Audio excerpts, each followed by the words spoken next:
Thank you so much, Sharks and the Analyst Desk. I'm Quickshot, joined by Guldborg for the first two games today. And I want to turn straight to the draft. We are on 11:15. Action is disabled. And Guldborg, what are the priority picks that these teams want to get their hands on? Yeah, I feel like both teams right now have already shown that they have interest in at least a Syndra. We saw Vetheo on it yesterday, even before the buffs to come through from Syndra. We saw Blue on it as well. But my biggest point of view from the draft, at least from SK's perspective, is have something you can actually play with. Yesterday, we came to a point where even Jezu had to go out on social media and say that draft, it genuinely sucked. We lacked everything. And just to sum it up, no engage, lack of range, and they just couldn't play into the enemy composition. They had no scaling whatsoever. So this time around, we just want a stylistic of a composition here you can actually work with. You make it sound so simple, Guldborg. It is! So simple! Well, let's find out what Misfits and SK Gaming will be locking in, as everybody at home is already aware. SK are eliminated from playoffs, and Misfits continuing their campaign for that top 4 seed. See what SK can do. Not only was the composition just not complimentary yesterday, Treatz on that Gwen did not have an impact, was unable to influence the game. It was great hearing from Treatz, as Laure interviewed him a little earlier today. I want to see what he pulls out the bag. Straight into the draft, Kalista as well as Zen banned out. Yeah, I feel like Shinzao, even though he had a bit of a nerf on towards this patch, loads of teams are still feeling that he is a force to be reckoned with, especially in the early game. We talk so much about the early skirmishes, we talk so much about our junglers in this league, and quite often, Shinzao is just the easiest one to play around. There's so much high burst damage in the early game. Yeah, and really helps those skirmishes, helps the proactive teams make the moves. Lucian will be banned away by Misfits, and SK starting to take their time. Of course, a lot of those really high priority picks from 11-14 did take some nerfs. Thresh still remains the highest priority pick and ban champion. That is very interesting to see on blue side though, because usually that's a ban that's reserved for red side, much like the Viego themselves. So to me on Misfits right now, that means they have a priority pick right now in mind that they just want 100%. It could be, just throwing that out there, the Syndra that we had earlier as well, just because both teams love this priority, and there's the hover. I think it's going to get locked in. Now, Vetheo has played Syndra 4 times this summer. In fact, the same for Blue. Both players as well. Their second most played professional champion is Syndra. So of course, we are seeing that showing up a lot more on this patch. SK Gaming, where do they lead? One of the things I want to know from SK is, will they stick to a style of composition? Jenax, 12 unique champions played. Treatz, 11 unique champions played. It feels like they still haven't found that recipe for success, and admittedly the ingredients have changed multiple times. I will say though, one of the ingredients they had are what we're seeing right now. Treatz on the Mundo and Lilipp on the Leona. The Analyst Desk was talking about the impact Lilipp had already had on this season, and every time that he has had pop-off performances, it has been on the Leona, out roaming on the map with the Hex flashes, mad lithing with the center plate as well, predicting the flashes. That's what we love to see from this guy. So SK so far, they have the comfort, they have a front line already, they have engaged. Now we need the rest of the damage to come through. Okay, what will that damage be? Kobbe will get his hands on Tristana, and Trundle locked in after Leona. Now this is interesting because we have seen Trundle support not only yesterday, also in LPL today, and specifically does quite well into Leona when she goes for that Aftershock herself, when she has the W resistance. Yeah, Trundle, he just completely nullified with his ultimate and becomes one tanky troll himself, and a Xayah to come through as well after the buffs. Oh, I like this as well. The Xayah can dodge some of the burst damage from the Syndra. The Subjugate from Trundle can untankify either Leona or Mundo, so there are options to play around. And of course, we still need to find out what Blue wants to run into Syndra as we head into phase 2 bans. Yeah, so here's the thing. They're still thinking this is a, not support Trundle, but a jungle Trundle instead. But also in general, SK right now, they have a lot of setup down in their bot lane. They have the CT to come through. They have the Leona. They have the feathers from Xayah. Now you need a priority mid laner. You already know the mid laner is Syndra. Therefore, Misfits, they're going to be prioritizing some of the mid lane bans to come through here from SK Gaming. And of course, that first one will be the LeBlanc, removed from the pool. I'm not seeing a huge amount of engage from the Misfits comp. There's soft engage, obviously Scatter the Weak, the Pillar can help, but definitely not the same as that Leona. Orianna removed as well, and then Camille taken out of the pool. SK Gaming, do they pick their mid and save the option to counter jungle? That's what I think. I think they definitely go for the mid laner here, because then you keep the Mundo flex alive. You don't know if this is the jungler or the top laner just yet. Right now, I'm still thinking that is Mundo for Treatz, but I think if you go for the counter pick on Syndra right now, then you can start focusing on the top laner afterwards. And they match this with a control mage in the Azir. We haven't seen him too much here, but in LCK, he's a heavy favorite for a lot of the mid laners there, specifically into Syndra matchup as well. And how does it complement the rest of this composition? Now I think you've got backline, you've got the ability to disengage. SK Gaming have learned from yesterday, and now we're seeing a comp that is going to work a little bit more cohesively. Yeah, you definitely got already something to play for in the early game in your bot lane. You got the scaling towards the mid to late game with the Azir, the disengage. You mentioned it yourself. You have two frontliners, and you can kind of pick whatever you want for your top laner now. If you want the carry, if you want an extra frontliner, if that's what you need. On the side of Misfits, though, they lock in the Jayce, and now, is this going to be a Trundle in the jungle, or is it going to go down to the support? It is going to be Vander on his Braum. I think that's a good response when you see Xayah to come through with the feathers, when you see the Leona, when you see the Azir, a lot of this disengage that you need in your kit right now. The fact that you can peel back is what you need. But Misfit right now, my biggest concern is they don't have an immediate engage. They have a lot of range to play with, but they don't have that instantaneous engage that you're looking for. No, they don't, but I do think the tools they have make it a little more difficult for SK to start a fight.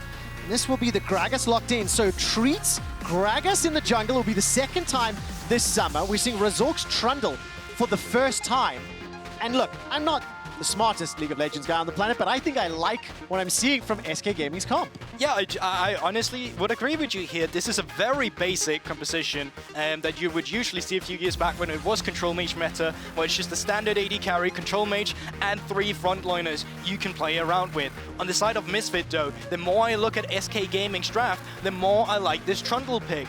Whenever the Mundo is going to be running into you with resistances, they're going to be able to nuke him with the Trundle. If Leona dives too far forward, the Trundle is going to be there as well. And that is the risk that SK Gaming will have to play with as well, because yes, you do have the engage, but if you are too far forward, the rest of the members of Misfits do have a lot of damage to play with. They really do. Target selection is going to be absolutely crucial here, honestly, for both sides.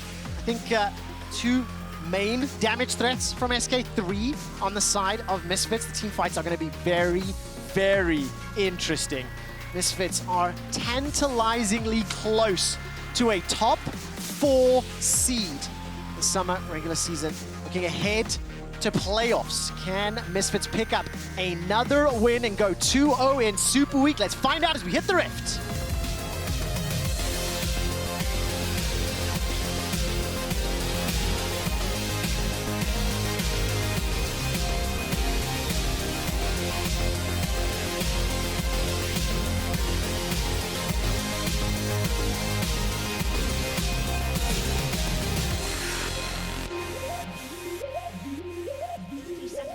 And welcome to Summoner's Rift, the second last day of the summer season. Misfits did group up towards the top lane. No shenanigans afoot though. Lilipp has already made his way into the jungle. Couldn't see if he dropped the ward. Yes, he did, inside the Brambleback pit. And we're going to now move back to lane. So for the early game here, the Gragas versus Trundle matchup is not one we see a whole hell of a lot here. What do you think will happen, Guldborg? Well, I think Trundle is one of the much more skirmish-heavier junglers that we will have, where he can look for ganks with the pillar. They don't probably want to meet each other here. I think Treatz would love to look for other stuff as well. They do find a ward here, and this is great, because if you clear a ward as a mid laner right now, the XP is actually, it's not shared. You get the same amount of XP even though you're all there, so that means you will actually hit level 2 on the first wave. And as a mid laner, that plays a huge priority in terms of actually getting ahead against your opposition in the mid lane here. That's going to be so important here. Vetheo on one of his signature picks, I think, second most played, has had very, very impactful performances on this champion. If he is able to get ahead this time, though, he's clearing out the wave just a little bit quicker. Yeah, but also to take it back to the jungle discussion we just had as well, Trevor. Oh, is Lilipp really going to be downed? Yeah, the exhaust is used already by Jezu. No summoners from Kobbe and Vander. That is a very big win early on. Now, remember, they just cleared a warded red buff right on the side of Misfits, but immediately Razork washed up towards the top side of the map instead. So right now, SK is thinking that Razork is pathing up towards top, but he's actually pathing down towards the bottom side of the map. And there you saw the level 2 for Vetheo as well, instantly gaining the mid lane priority and out-trading blue in the mid lane. Well, Vetheo is going to continue to step forward. Summons that Dark Sphere. Didn't tag Blue, though. The Sand Soldier will get a couple of autos. Scatter the weak.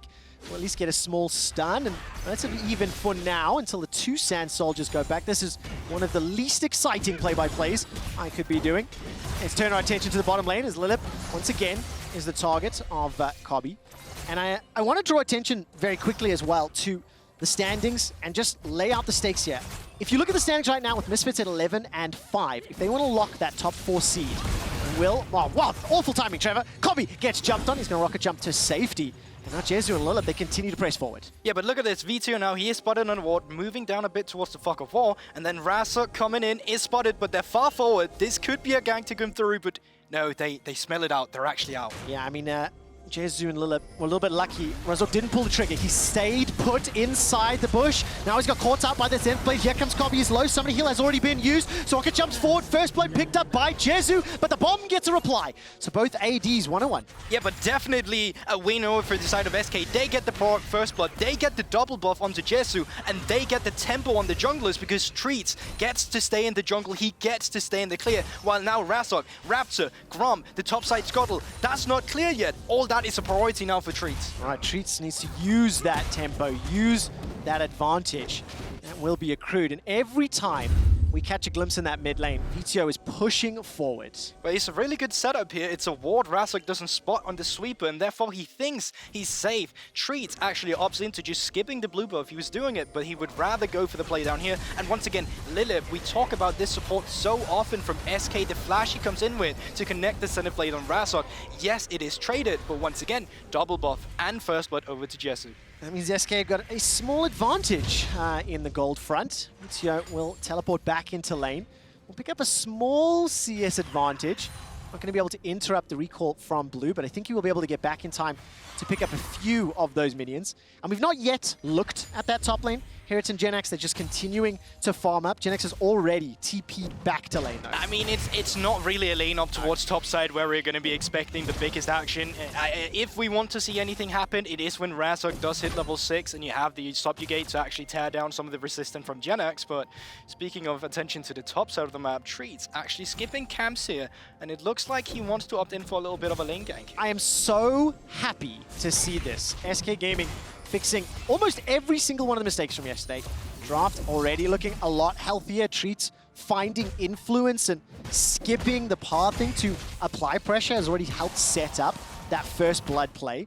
And he's not showing any signs that he's going to slow down. I like what HiRit did here, though. He held on to the TP, waited to burst down Jenax as much as he could, because now, when he is TPing back, well, then Jenax, as you see, is going to be recalling himself. If he had stayed in lane, that was going to be an advantage over to HiRit, because he would have the base HP advantage in that matter. But Jenax, once again, reads that, pushes in the wave, and now the wave is completely reset. Yeah, it is indeed. And this game is already just, there's so much trading. Every single lane showing that they want to play for that win. No handshake farm fest going on. Vetheo gets tagged a couple times from those Sand Soldiers, and Lilipp already roaming once again. He was one of the game changers for SK in the second half of Summer. And this Leona, those Hex Flashes you already talked about during the draft, Guldborg, they can be so game-changing against the low mobility Syndra. But from what we're seeing already from SK, you can see how much they actually want to get out and influence the map. From Treatz just up towards the top side of the map to Lilipp now with priority in bot lane, using that priority to facilitate some pressure now in the mid lane. Once these level 6 starts to come through from SK, I'm sure we'll start seeing them be more explosive as well, because they have a lot to play with. They even have the disengage if they go too far forward here, but with the Drake being up now, with bot lane coming through, and with the Scuttle also respawning down towards the bot side of the map, you can see that they're diverting a lot of resources to this play to keep Razork in the game, at least against Treatz in this part. You're getting me very excited when you said they're going to get even more explosive, because as it stands, SK have been throwing a lot of punches. And with the exception of the CS advantage for Vetheo in the mid lane, it is a 15 CS lead in the bottom lane here for Jezu on that Xayah. He was able to pick up that first blood. It's only a 400 gold lead for now. But again, you can just feel the presence of Treatz and Lilipp. They are applying pressure. And Misfits, they have to respect it. It's also with the fog of war that has been developed at the same time. Jenax up towards the top side. Dosage running down HiRit, missed that cleaver, gets the auto, stepping through the mini wave. That's a flash forward, flash away from HiRit. He's gonna get run down underneath the tower. Mundo goes where he pleases. And that, I didn't even notice that, but look at the rune choice from Jenax as well. Starts the fight when he has the Conqueror out from the Omnistone, keeps it going with the extra healing, and just runs HiRit down when he's too far forward. And not only that, they're getting the Drake at the same time, so they can't even be cross-mapped on here. They get the solo kill, they get the Drake. Phenomenal start from SK, night and day to yesterday's performance. Advantage after advantage, and Treatz talked about that in the interview. Pretty happy, pretty excited that he could play spoiler to some of the other teams at the top of the table. 7.5 minutes in. As I've said so many times already, Treatz and Lilipp are two of the most important players on this squad. See, for the time being, Razork has been relatively quiet, so he's going to start off this Herald, farming up for the time being, but hasn't looked for or hasn't found an opportunity to get involved yet. They could look to contest this though. They could be able to gain mid lane priority with Blue. We already saw what Jenax did just earlier, so this could be a bit dangerous as well from the side of Misfits. It looks like SK, they want to contest S1 as well. All right, 3v3 for the time being. Jenax has not left that top lane. Few members of Misfits are starting to fire down the Herald. Jenax makes his way forward, no maximum dosage available to him. The explosive cast comes up, and it's SK that pick up the Herald. Now Jenax is being jumped on by all three members of Misfits. The Unleashed Power picks up the kill, that evens it out at 2-2. The Darksphere slows down Blue. Scout of the week, will it find the stun? Slide and glide. Blue holds onto that Emperor's Divide, but they got the Herald as well. They did get the Herald initially. The play is good, but the fact you have to sacrifice Jenax for that one is certainly not what you're looking for. You don't know the value you will have out of this Rift Herald just yet. But initially, I like the setup from SK. I like the fact they realized they can go in and steal it. Treatz come in with a nice cask as well to throw away Razork, get the Rift Herald. Afterwards, probably could have been a bit more clean, and here we have it as well. As you can see, Jenax skipping the priority up towards the top side of the map, and as you can already see, they're quite split, so as soon as this Rift Herald is taken, it's super easy for the rest of Misfits to turn on towards Jenax, and he's just cut off guard completely from the rest of his teammates. Well, that will give Misfits the temporary gold advantage. And I really like the way you phrased the Herald versus kill. Unless you actually use the Herald effectively, it is not a guaranteed more beneficial play, right? So where does Treatz go with that objective? Just for the time being, this is the first time we've seen Jezu and Lilipp pushed back a little in lane. Looks like Kobbe and Vander stepping very far forward, and they're going to start hammering away the tower. And this is the tough one for them, right? Because you can see they don't have mid lane priority, they don't have bot lane priority, and therefore they almost have to use this Herald for the top side of the map. But it's not really your Mundo you're looking to inject all of this gold in. Obviously, you're not going to complain. You're going to be getting a lot of gold for yourself. It's just the fact that not the most ideal target you could have had across the board here as a team. It's to balance out his death for the Herald, all right? All things equal. Of course, Treatz now will be shadowing Jenax in this lane. If you look at the minimap, Razork has gone deep into SK's territory. But the fact that Treatz and Jenax are able to push HiRit back, he's losing XP, he's losing minions, and there's a number of plates that have been secured. So a lot of very interesting cost versus like risk analysis going on, because across the map, there are objectives being contested. It definitely is, but it's also the fact now with this Mundo and he's able to push HiRit back that HiRit should be able to just freeze this wave here and just, you know, sacrifice the objective if that's what they want to do. But we take a look at the gold here and you can already see now, Mundo, the one with the biggest gold lead across the board, and also you take a look at HiRit's gold. That's quite a big investment, that's the difference here. Yeah, significant. 1,000 gold up for Jenax, around 800 for Vetheo in this mid lane. Small CS advantage, he's also got that kill. We're 1 minute and 25 from the next dragon. I'm looking at the vision, number of wards from both sides inside the river, and it looks as though Vander as well as Razork floating nearby. Now the important thing for this next skirmish is that all TPs are coming back off. HiRit, his TP just 1 second to it. Jenax, Blue, has the TP. The same goes for Vetheo. So if a skirmish were to break out around this next Drake, if a skirmish were to break out, and once this bot lane fight, well, teleports, they are going to be available for it. Yeah, and very important as well. HiRit did just pick up that Eclipse. He was currently moving to the mid lane. I just have a inkling that SK are going to make a move for this dragon. You can already see Treatz going in, trying to get some wards behind the dragon pit. And while he's doing that, Razork is now making his way up. 35 seconds. SK got the first dragon. They still have the gold lead. And they are the ones that are in position first. Vander's going to chuck out that Glacial Fissure. Lilipp's holding on to Solar Flare for now. Finally drops it down. Kobbe sidesteps it. The feathers fly. Vander stays alive for now. Winter's Bite will slow Lilipp. Vander's going to jump to Kobbe. Now everybody's in the party. Those teleports are being used. Razork is already subjugated one, but nobody dead just yet. Finally, Jenax kills Razork, and it's SK that come out on top. Yeah, they're just playing that skirmish around it better. The Vander comes out with the Braum. It's not giving that instantaneous CC you want. It's not giving that burst. And Lilipp and Jezu, they play around that so patiently with the feathers. They continue! The Emperor's Divide! Scooping up Vetheo and donating him into Jenax's waiting hands. That was beautiful. Does end up costing Blue, though, as he was on the wrong side of the wall. The fight's still not done yet. Misfits are now stepping forward, and the reinforcements are coming. The dragon wasn't even taken. I actually think that was a bit of a mistake coming in from Blue there. Yes, the trait came through, but that was a lot of reliable damage you missed for you, Drake, there. At the same time, Jezu took a very unfavorable trade with Kobbe that just gave them all the priority they wanted. Now, spotted and vision, they are going for Kobbe. That's a flash-infected cleaver. The body slam, I don't think, found its target. Flash away from Kobbe. That's going to be able to get 2 flashes from SK. Razork's inside the river. Thank you for correctly analyzing that Emperor's Divide. It was pretty to look at, if ultimately not that beneficial. And we just go back to the setup, as no team was able to secure the dragon. Treatz stepping forward. Explosive Cask is still on cooldown, a few seconds away from use. Yeah, but with the map set up right now, if SK wants to, they should be the first on the objective, but they're still going down towards this bottom. Vander's got that flash, not going to use it just yet. Finally does. The Unbreakable was thrown up. HiRit is going to arrive to the party. He needs to land some poke to help Misfits out. Remember, they're engaged, not the strongest. Solar Flare will catch out Vander.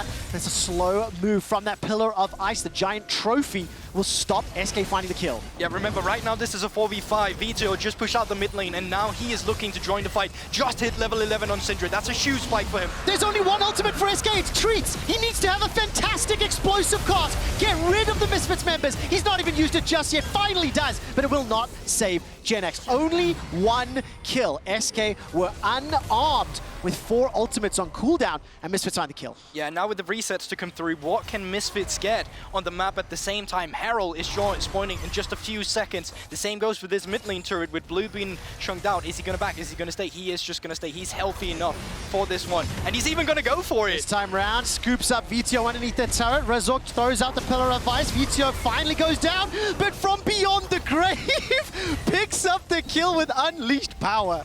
And what a statement game to come out, at least from SK here. As I already said, completely night and day from yesterday. They're out to fight. Blue, so decisive. It's not always the best Emperor's Divide we're seeing, but we're seeing it every time. And now down towards the bottom. Not going to go for an engage just Hold yet. that thought, because Vander is stepping out. The Winter's Bite not going to be thrown out just yet. Finally does. Lilipp gets tagged. Solar Flare by some time. Must have shot. Pushes Lilipp back. The explosive shot will pick up the kill. That's the 6th kill secured for Misfits. But I want to build on that.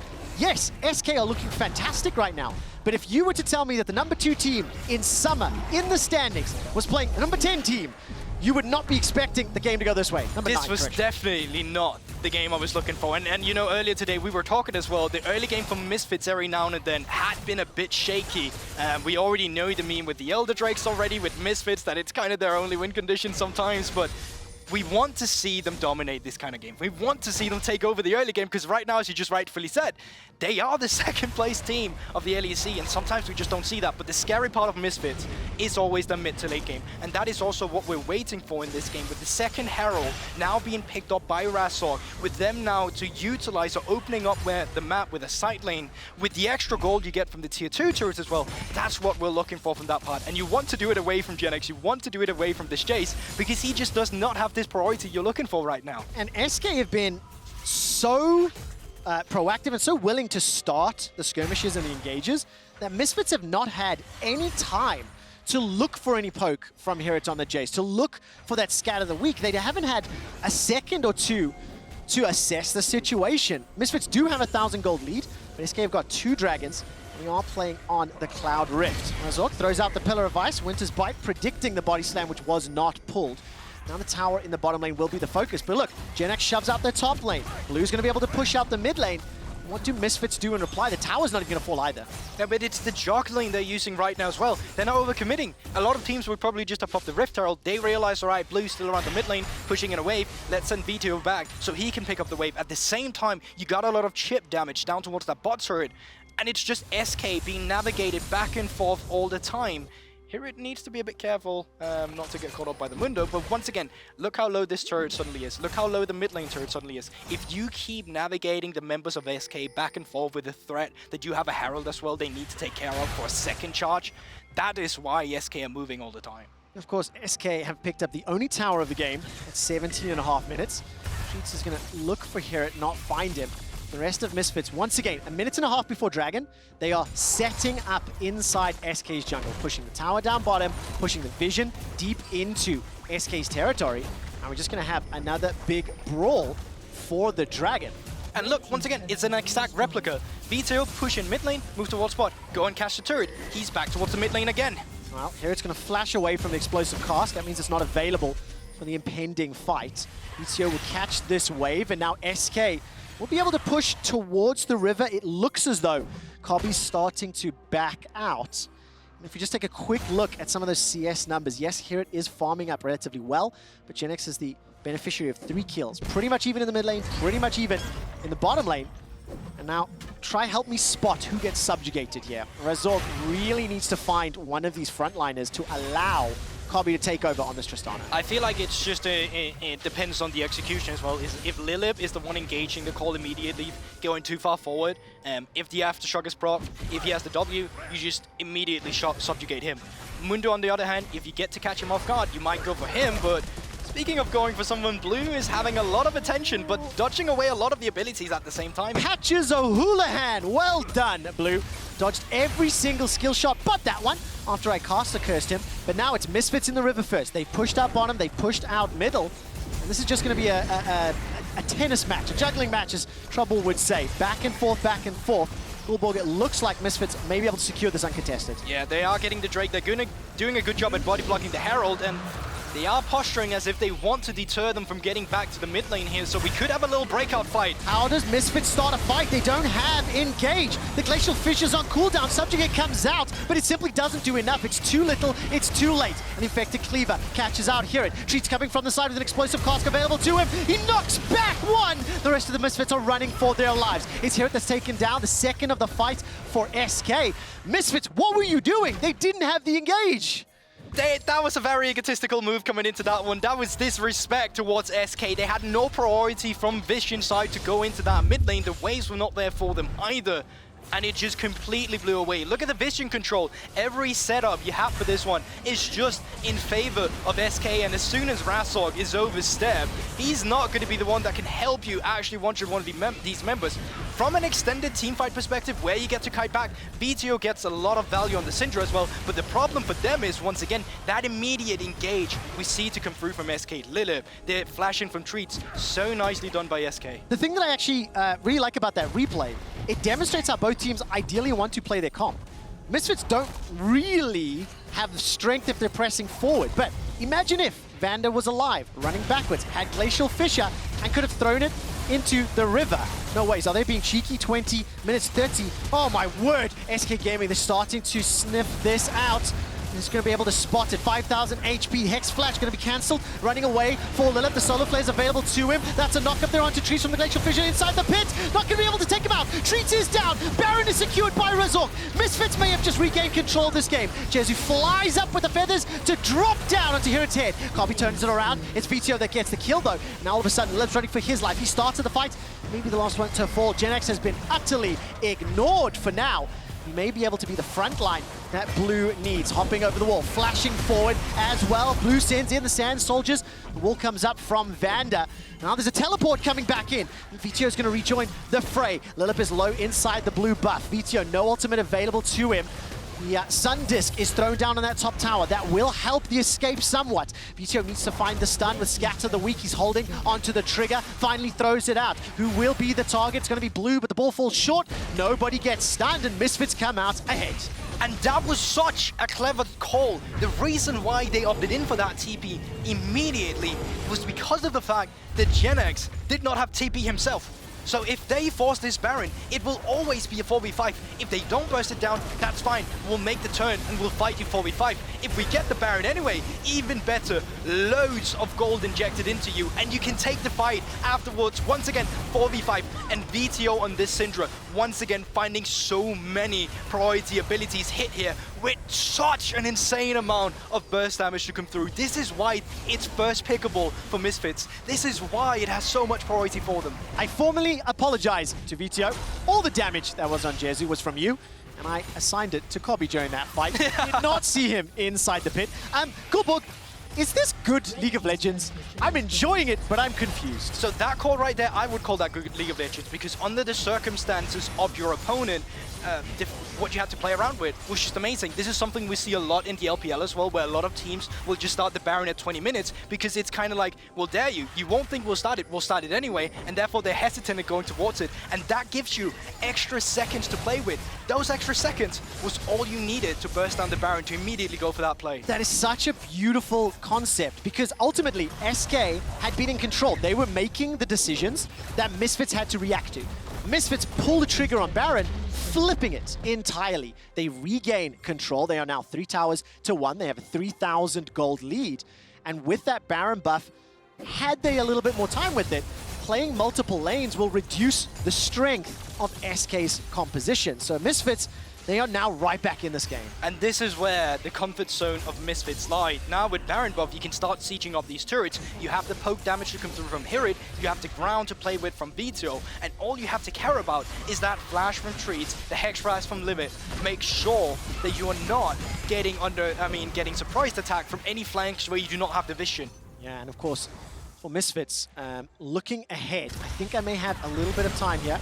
20 seconds. Quickly take a look at the standings on the side of your screen. For Misfits to secure a top 4 seed, they win versus SK and Rogue beat Vitality. Those two things happen, they'll take that top 4 seed. And also, if Mad beat Fnatic, then Misfits will be guaranteed that top 4 seed.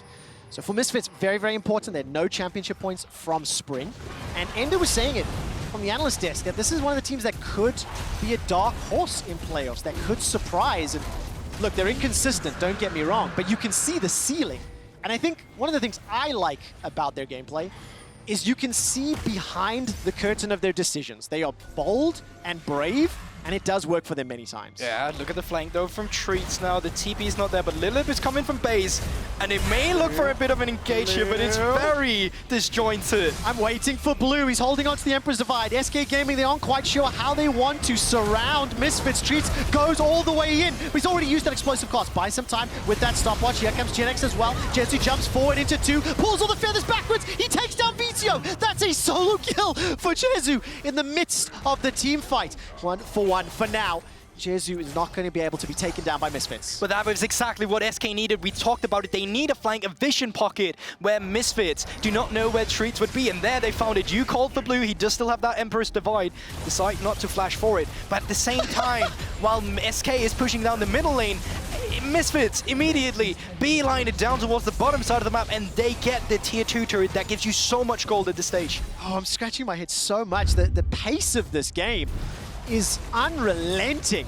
Of course, Misfits committed for this one. You can see HiRit joining a little late. Yeah, but it's actually quite crucial because that cast made Kobbe tank 1 tower shot, made him use the rocket jump as well, and makes it sure that they can't really play around the fight that they really want. Then the scatter to come through once again from Vetheo was pivotal in setting down Treatz. But Jezu, you talked about it, as solo kill in the middle of the team fight, and he's setting that one up for sure. He even ulted backwards to make sure he could flash like that. The exhaust, very, very helpful as well. I don't think I've seen very many flanking assassin Xayahs. 4, 1, and 2. Got the Phantom Dancer completed, making his way towards an Infinity Edge as well. SK are still down 2,000 gold, but they are the ones that now need to react. They've lost 4 towers, but they've not secured any because they were 2-0 up at one stage. With 30 seconds to Baron, with 3 minutes to the next Cloud Drake, and which one are they going to fight over?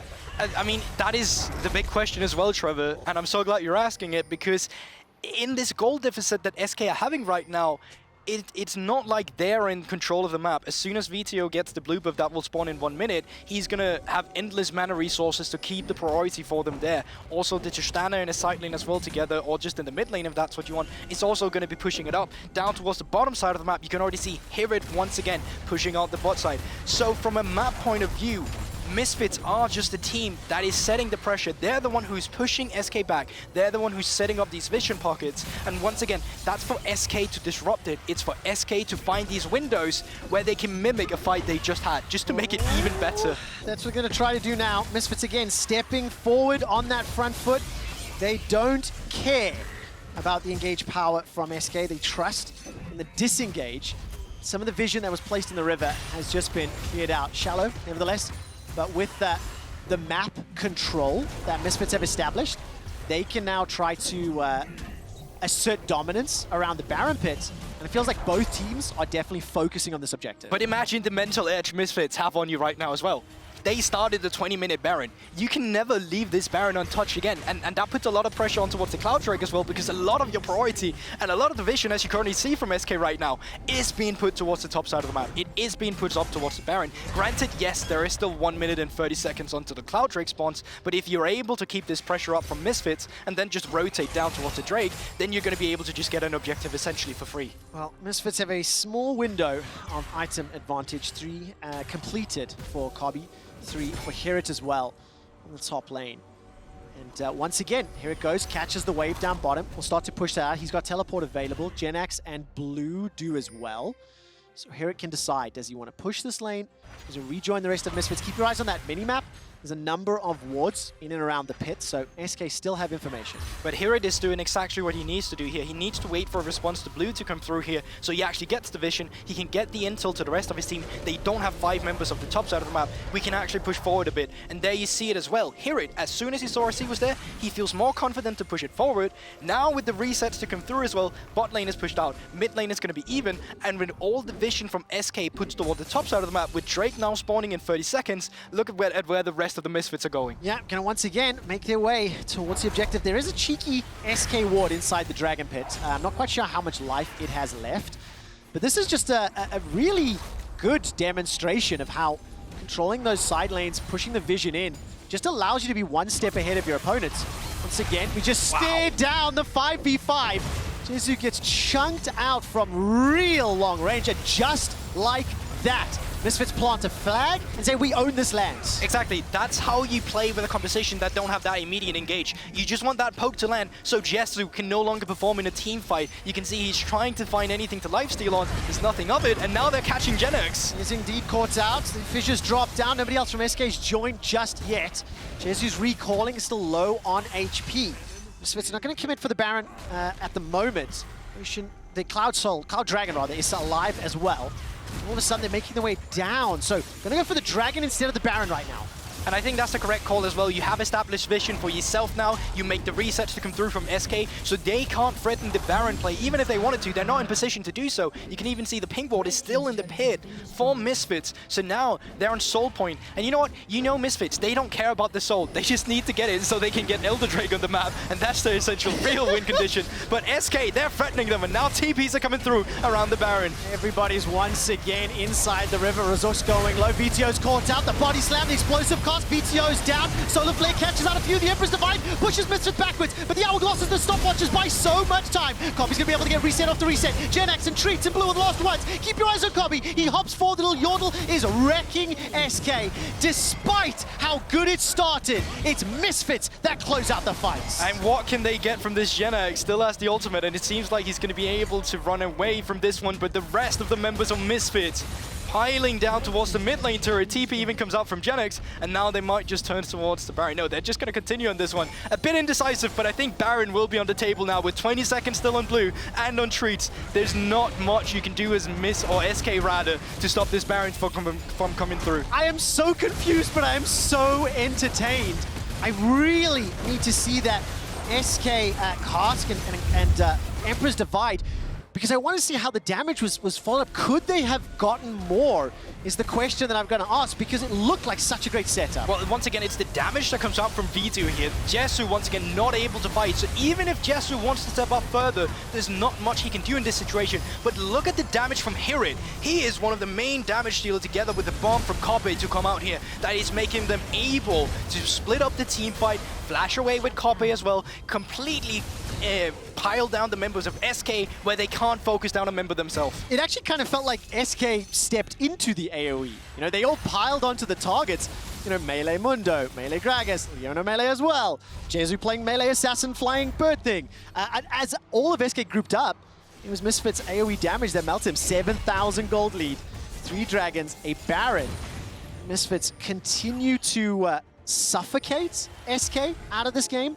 But SK are not going down without a fight, and they still could win those team fights. They could, but once again, it becomes more and more unlikely the further we get into this game as well, and the further behind SK gets. Also, just in terms of the map state right now, you have a member pushing out the mid lane. That's a pressure point you have to respond. Kobbe has been slow pushing a wave up towards the top side of the map as well. So there's just too many things right now from the side of SK. They're burning, the house is on fire, and there's not much water you can actually use to put it out. This is fine, is what SK are saying right now. But I think if you cast your mind back to the beginning of the game, where SK were in control of the Rift, were making the first moves, Misfits couldn't land that initial poke. They couldn't make use of the Pillars of Ice, and just like that, the threat of the Scatter the Weak. But because Misfits this time round are controlling, are making the first move, they're able to just control and keep SK away. Here it is, almost able to take down Jenax. He chucks out the ultimate as well. Treatz making his way down. The explosive cask is available. Misfits could cut them off, but they're not going to.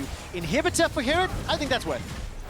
Yeah, I mean, there is a there is a call to be made that HiRit shouldn't get run down afterwards as well, but it's a good punish to come through from SK. The problem is right now for them that HiRit will still be respawned for when this Cloud Soul becomes available. And right now as SK, there's nothing you can get on the map. All you're getting right now is just extra breathing room to clear out some camps, to clear out some waves, to try and diminish the gold lead that Misfits have. But the fact of the reality is that no matter what, when you get on towards this Drake, Misfit will still have the advantage, and that's for the X Factor once again from SK to come through. Treatz should have his flash up as well as soon as that happens, and if you can lock down a priority target like Vetheo that has so much burst damage in his kit, but no Sonya's, that would be extremely ideal.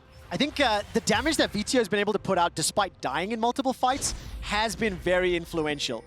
Getting that Unleash Power a little bit earlier just as he was dying, as well as the Scatter the Weak and the Dark Spheres in the river. Of course, look at that, 4 items completed already. 45 seconds, and again, just like clockwork. Misfits, they push out the bottom lane, they push into the jungle, start placing down the wards, and Blue's got teleport available to him, so he is trying to get something back and crucially taking out some of those super minions. Yeah, it's just to alleviate some extra pressure so you don't have to worry about the top side of the map suddenly collapsing, but the Drake is not even on Misfits' mind. There's still 30 seconds until it spawns, so they're going to keep the pressure up instead. They have a minion wave to play with, and they're going to be able to get the bot side turret as well. Now, very clever here, Vetheo sitting on the side, so if Lilipp or Treatz engage on the main Misfits cluster, he can come in and clean up with Scatter the Weak, he can clean up with the multi-man stun. Now all of a sudden, after opening the bottom inhibitor, now Misfits are falling back. There's wards behind the pit. The observers are highlighting that now. TP is just about available for Jenax. I'm not sure if they really want to use that. It's gone. Yeah, oh wow, okay, thank you. I didn't even realize they started it. There we go. Soul picked up. And you know, they're trying to get some mid lane pressure at the same time. That's one cannon and a caster minion you have to work with. That might be able to give you a little bit of gold, but that is not going to be the difference maker. That is going to be the Cloud Soul to come through now from the side of Misfits. Now, granted, it doesn't do all too much for their composition. It does give you some extra movement speed to play around with, and that is going to be important, especially when Jenax has been running members down and you want to create space between you. But the pivotal part is that you also get Elder Drake on the map. The pivotal part is that you're going to be able to keep up the pressure even more, but I don't think we will get to that point. There is 1 minute, 40 seconds on towards Baron spawn. That's going to be the third Baron of this game, and I'm sure that's going to be the final nail. That's a very bold statement at this time. I will tell you if you're right or wrong after the combat takes place. Oh no. But for Misfits, this is a good step towards picking up the win. Obviously, if Rogue beat Vitality, then Misfits will have that top 4 seed. They'll be in the upper half of the bracket, have the ability to play 2 best ofs, you know, not one and done if you're 5th and 6th. And it's just, I just have more questions. Every game I watch from Misfits, I feel like I come away understanding them less. Because this is just a very, very interesting game with so much intensity and very visible decision-making. I feel like the style of them very much is the same. Mage and AD carry to play for, and then a brawler to play for as well. Oh my word, so much damage onto Lilipp. Kobbe is chunked out for half though. Vetheo still holding on to that ultimate. Only the explosive cast and solar flare were thrown down, but those are two very important ultimates with 30 seconds until Baron spawns. And that is the thing, you have to salvage your top lane being pushed in. There's a slow push with the bottom lane pushing in. You're so far pushed up towards the mid lane of the map with Vetheo, just with blue buff now in the mid lane, continuously pushing you back. And once you have to go towards the Baron, you also have to worry about the fact that maybe Misfits will be camping in a bush. Maybe Misfits will be looking to bait the Baron rather than just start it immediately. You do have 2 blue orbs to work with from SK, and those blue orbs are going to be their saving grace. Well, Treatz is going to try set up a flank. He's got no ultimate though. Razork is being jumped on by Jenax. That will at least split up that front line. And a little bit easier poking. The shock blast not yet having an impact. Finally, Lilipp gets chunked out about 25%. The Dragon is still 3.5 minutes away. Baron is up. And Misfits have started hammering away. Super minions are in the top lane. Misfits, they're going to stand inside the darkness and look at that AoE. HiRit melts half the hit points of SK. Baron to 2,500. Treatz is going to jump into the pit. He might be able to do it, but he doesn't. Razork wins the burger flip, and Misfits are now hunting down SK. If they can get a clean fight, they can win this game. Pillar of Ice will lock blue in place. The Emperor's Divide sends Misfits backwards. That's Kobbe. He jumps too far forward. He's bitten off more than he can chew, but he busts a shot to SK away. Jenax is taken out in the bottom of the fight, and Kobbe in a 1v3 manages to survive. Misfits get themselves 2 kills. They lose 1, and they're pushing into the base. Guldborg. Yeah, this should be it this time around. They just need to take care of the mid lane or the bot lane inhibitors here. Then they can start sieging down the turret as well. It is still a 3 versus 4 situation in favor of Misfits, and they do have the poke of HiRit that does an immense amount of damage now with the 4 items completed on the Jayce. Now, will Misfits pull a Magi Felix, overcommit and get backdoored? Blue's got the teleport available. I don't quite think it's going to happen. Multiple waves are now going to push onto the Nexus. Blue's getting chunked down. The engage from Lilipp and follow-up from Treatz. Razork gets knocked all the way to the inhibitor. Now all of a sudden, Kobbe's starting to hammer down. First Nexus turret has fallen. Still 9 seconds before Jezu is alive. Blue gets caught by the Pillar of Ice. The second Nexus turret falls. Misfits turn their attention to the Nexus. They're starting to ignore the SK members. A couple more shots will do it, and Misfits take down SK. But had you asked me if it was going to take Misfits 38 minutes to take a win here, I probably said no in the beginning of the day. SK completely revitalized and much more to play for with what we saw today with this draft. And of course, on the other side, Misfits didn't falter under the pressure. They didn't fall significantly behind. And once they were able to make that 20-man Baron play, the game was in their control. But I can only hear the words of, was it Maximus, the movie? Are you not entertained? But I still am so confused with that game. You know, this is number 2 versus number 9. It was non-stop action. That's what I love. This is what I cast LPL for as well. This is just what the League of Legends I am here for. And the decisiveness as well to come out from them was what genuinely put Misfits in the favorable position. Now, if you want Fnatic to have a chance at top 4, you need them to beat Mad. If Fnatic lose to Mad, it's going to hurt their chances, and Misfits will lock in a top 4 seed. Similarly, if Rogue take down Vitality. So Misfits sitting very comfortably at the top of the table, and all the question marks are going to be best of 5s, playoffs. How is this team going to perform in that environment? That's the thing. We have seen them as a kind of, at least the rumors are going out there as a best of 1 team. Razork even jokingly said it, PGL yesterday as well. It's that clutch factor we're looking for as well, but they're bringing it, some of it today. If they are down in deficits and they are willing to just start Baron calls like that. Yeah, they really are. Of course, if you want to vote for Kia Player of the Game, at LEC on Twitter, Razork, Kobbe, and Vander. I have genuinely no idea how you'll be able to figure that one out. And of course, Misfits now have 1 more game. They're 2-0 on Super Week. Congratulations to them. Before we head to the break, we're going to sit down with Jezu, as Laure is waiting to interview him.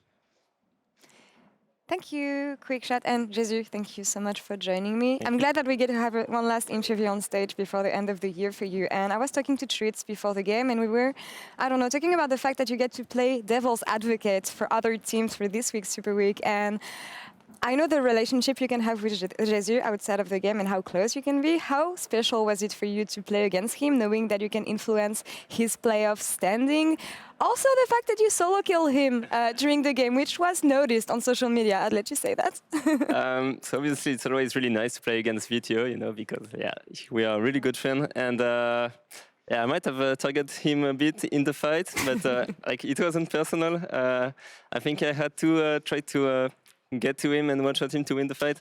But yeah, it feels nice because it's him, you know? Yeah, it's all good fun, and you mean well, I know that. We had a chat in the makeup room before the game, and I asked you, is there anything special you had planned for today in-game, but you just ran for the regular LEC game playing Xayah.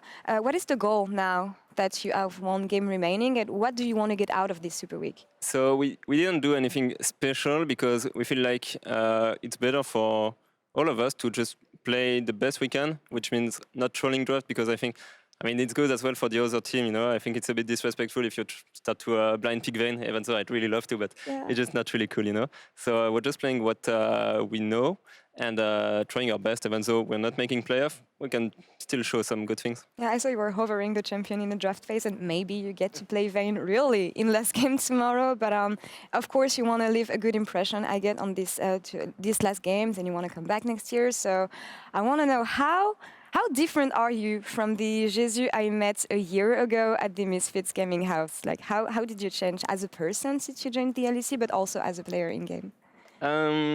I think as a person, I've become a lot more secure in myself because when you enter LEC, there's a lot of pressure on yourself, and people are straight going to you and say, you do this bad, you do this bad. And before that, it's all like in ERL, in Misfits, it's more like chilling, you know, like saying, you're doing this good, you could do this better. And when you enter, I think it's really important that you're really secure with yourself and your level, because it's the same for the fans. Every time you miss something, they just point it out. And you have to know how good you are, your value, and what you have to work on. And I think my work ethic has been just improving a lot during the two splits, especially when it's hard, like when we're starting, I think we were 1-8 at one point.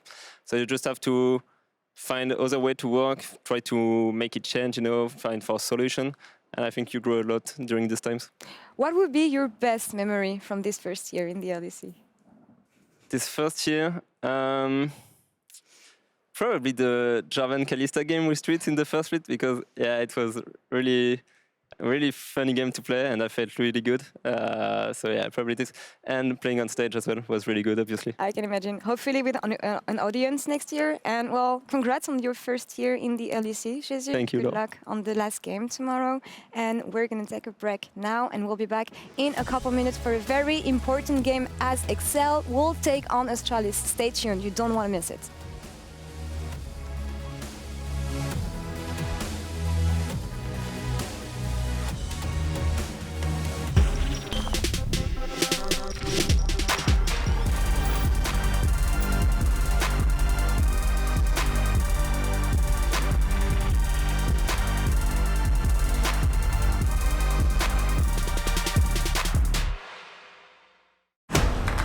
Movement is the heart of the most creative plays. I'm back again with Kia to give you the chance to show millions of viewers around the world your ability to move like no one else. We're inviting you to show your biggest and most inspirational plays. And if you've truly got what it takes, then your play will be cast by me during the LEC Finals, just like a pro.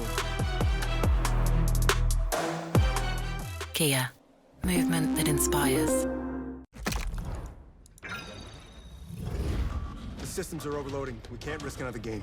We need to take a break and regroup. We're starting to lose our mind. Captain, we cannot go back to Elo Hell. Last time it took us months to get out of it. Initiate break protocol. Hurry up!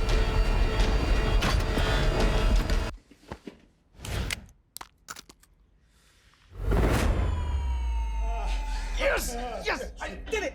We did it! We did it! Even the biggest champ needs a break.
everyone to the LEC, where it is time for a matchup that could decide everything in the race for playoffs, as XL Esports and Astralis, the only teams to never make playoffs in the LEC, face off in a pivotal game. And I want to take some time to build up this game as it is so important. Let's start with the side of XL, a UK team that has been in the position to make playoffs, rather, time and time again, Trouble, but they have always fallen short. Is this the time for them? It probably very well could be. I think we've been very repetitive saying, yes, the addition of Markoon and Advin, but yes, it has been that influential on how the team plays. We're very critical about their early game. They don't take enough chances. They don't have enough engages. Where is their proactivity? And right now, this specific roster, having Advin in the bot lane, helping Patrick excel, taking the 2v2s, having these fights, Markoon completely going everywhere, outside of his mind in the rest of the map, pushing Nukta, going up top lane for Cries. I think this XL is looking very scary. Ender, you know, we've talked a lot about the roster changes, and to me it was really also like, this is the changes that I wanted you to make for so long, XL, but the question is, was it in time to make it to the playoffs? I mean, it's going to be really tough because Astralis are no slouch whatsoever. They've been so consistent throughout it all. But for me, like, yes, we talk about the jungle support additions. The big change from spring to summer was getting laners that could play the early game, that could do anything. And that's where Nukeduck has been so influential, and the new players playing around him in the early game has been absolutely critical because Spring Split XL was the worst early game team in the history of the LEC. Absolutely abysmal, but with Nukeduck, they have found ways to get advantages around that lane early on, and he's been really good at using those in games they've been able to win, transitioning that into a large advantage. And even some games that weren't wins, like yesterday versus Rogue XL, they made things happen. They, you know, straight up 2v2 killed the bot lane of Rogue. They 2v2 killed Hansama and Tribi. That is not something that happens every day. They have what it takes, but will it be enough today? And I think specifically in this matchup versus Astralis, we also have to talk about the road they have traveled. Of course, Origin was a very famous organization that had a lot of successes, and a lot of came with the name of the pedigree of Astralis coming into this year. But I think they fought against kind of public opinion straight from the start. But it is the players that have now put themselves in a position where they can make playoffs. I mean, yeah, when you already have a roster that kind of falters in one season and then comes back the next, and there's still a lot of question marks, right? Because even in their wins, we're like, but they were behind in the early game. Every single lane behind in gold, behind in experience, and suddenly White Knight gets a kick onto the ADC. They win from Elder, they finish the game. Suddenly, you've got Zanzara finding picks all over the map. You have the mid lane wreak havoc. It is Magifelix backdooring on his own, killing 2 people, killing the Nexus. It's that magical factor from Astralis that we don't necessarily know where to pinpoint, but they're just doing it. They're doing it, and it's mind-blowing every time it happens. Yeah, and they're consistently versus the teams that are below them in the standings. That is exactly what you need to make it to the playoffs.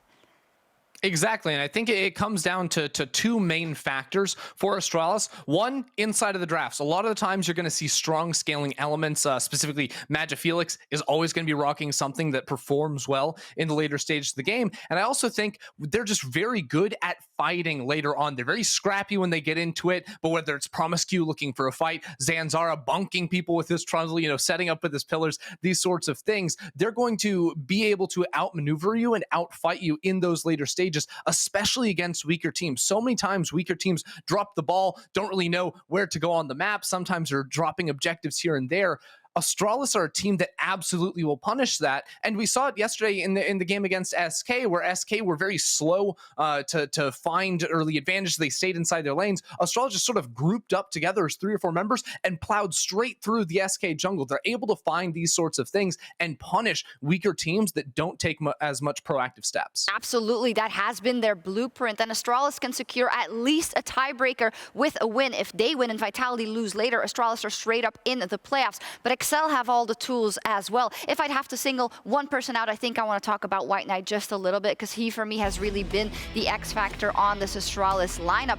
And I'm going to ask you guys for a prediction. I don't do it that often, but I think that this match deserves it. Trouble, do you want to go first? Is it going to be the man behind me and Astralis, or is it going to be XL that's going to take this game? I think White Knight has been performing phenomenally, specifically in lane, especially when you're playing in a team that you need that pop-up factor, that magic, that whatever is that spark. I think White Knight has had these moments a lot of times this split, whether he's playing on Lee Sin, where we're like, okay, he's so proficient, he's gonna do great. But on other champions as well in general, I think the stats behind us don't lie. Like his skill participation, he's everywhere. If this guy is not in a team fight, Astralis doesn't win. So do they win? No.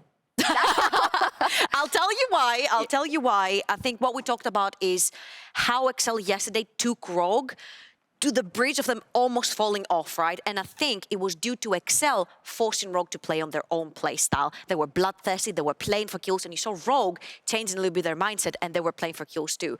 Now against Astralis, who it might be a team that will fall into the trap of Excel and want to fight, everything is possible. Okay, I like that read. We don't have a lot of time, Ender, but I want to hear it. Astralis or Excel? Astralis have yet to lose to a team beneath them in the standings, and they're not going to change it in week 8. It's Astralis all the way. Okay, love it. Fantastic game coming up. These teams have been neck and neck in the standings for weeks, and now I have a chance to prove that they belong in the LEC Summer Playoffs. We'll be right back for Excel versus Astralis.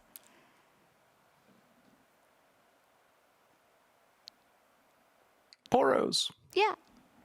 See you after the break.